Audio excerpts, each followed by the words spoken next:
Hey, what's up everyone? It's Chris with another real estate related video. And just like last week, I want to talk about some of the things that consumers just typically don't know.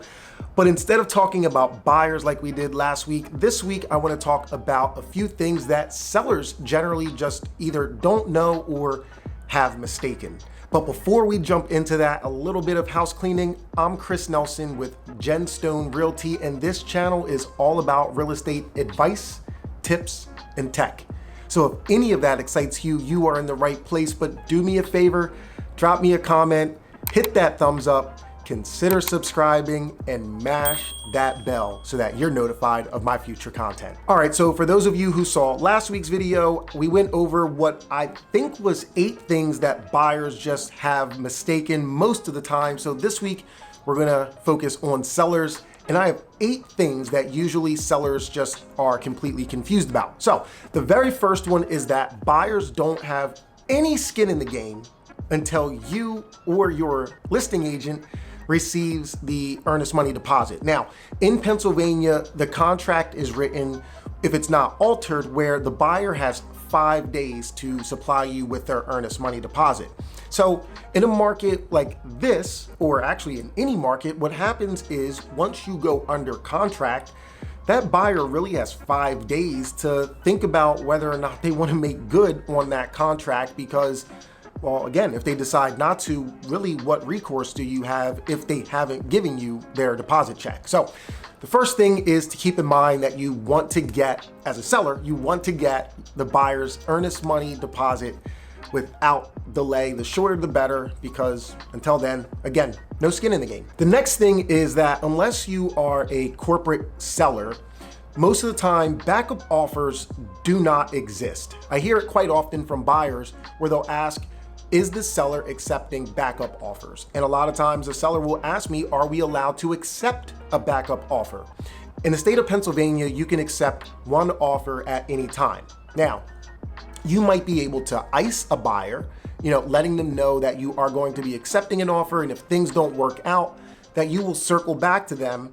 But ultimately, once you convey that to a buyer, other than a market like this, most of the time they're gonna move on.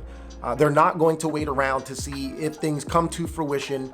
So really, although you can put a buyer on the sideline or on standby, again, backup offers technically do not exist. Now, if you're working with a buyer who's a veteran and they're using a VA loan, they do not pay for their wood destroying insect inspection.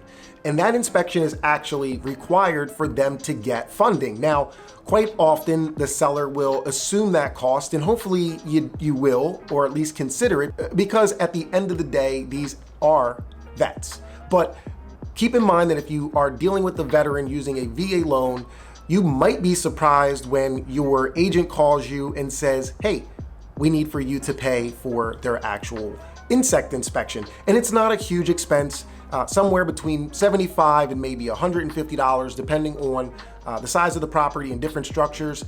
But ultimately, again, at the end of the day, veterans in the state of Pennsylvania, and I believe anywhere else, do not pay for their wood destroying insect inspection. Now, this one may be a little bit hard to believe, but the reality is that when a buyer does a home inspection, whether or not the home inspector finds a laundry list of repairs or a goose egg, not one single defect with the property, which I will pause right there. In my 19 going on 20 years of selling real estate, I've never seen a home inspection where there weren't some sort of defect. But at the end of the day, a buyer reserves the right to terminate regardless if there is a defect or not.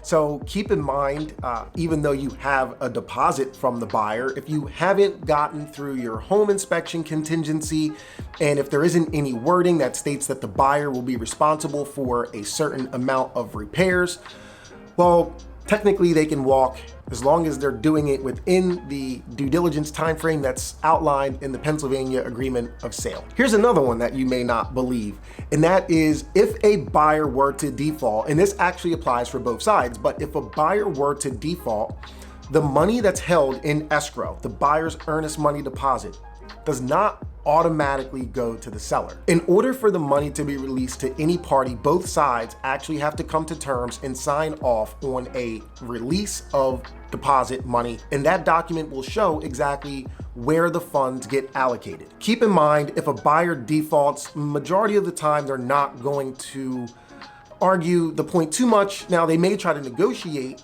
the deposit, but a majority of the times, if they flat out defaulted, they're not going to push the envelope too much, but they can. And here's the way it works. In the agreement of sale here in Pennsylvania, there is a clause that states that if a party were to default, that legal notice must be given within a certain amount of time. That is the way that you actually start the process in retaining the deposit. But until then, that money will sit in escrow until both parties come to some sort of an agreement, or the amount of time, as I mentioned, there's a time frame outlined in the agreement of sale that says that a party must notify the other party in writing and letting them know that they intend to keep the deposit. So if that time elapses, well, then the buyer can actually have their agent write a letter to the broker stating that the seller has not brought us notice stating that they intend to keep the earnest money deposit. So with that being said, we are requesting to have it back. Moral of the story is that if a buyer defaults, the money does not just magically get transferred over to either side. Now, the next one is short and sweet, but ironically, a lot of sellers don't understand or just don't know this, and that is if you're working with a buyer who has either an FHA, a VA, or a USDA loan, which is another government loan designed for or specifically for rural areas, well, those buyers, in the event there's an appraisal issue, they cannot pay more for a home than it has appraised for. So if you have a buyer and you're under contract for $200,000, but the home appraises for $195,000, the most those buyers can pay is the appraised amount.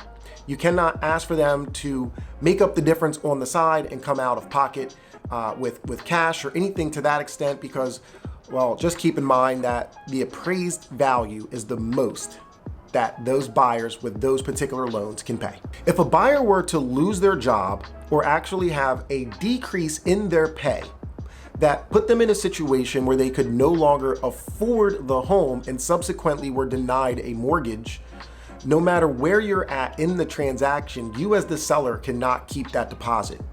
It is clearly cut in the agreement of sale that if there is a loss of income or, again, employment that creates a situation where the buyer cannot qualify for the loan, well, again, I'm not going to repeat it and be a dead horse, but you're not going to be able to keep that deposit, which is why cash is king. If a buyer has cash and they offer cash, well, it doesn't matter whether or not they keep their employment, have employment, their pay goes up, pay goes down. Either way, they have proven to you that they have cash, and that is the terms of the sale. So again, that's why cash is king at the end of the day. To continue on, or to piggyback off of that previous point, if you were to receive a mortgage commitment, which is a document from the lender that shows exactly where the buyer's at before final loan approval, if you were to terminate the contract based off of that mortgage commitment, well, you also would need to return the deposit back to the buyer.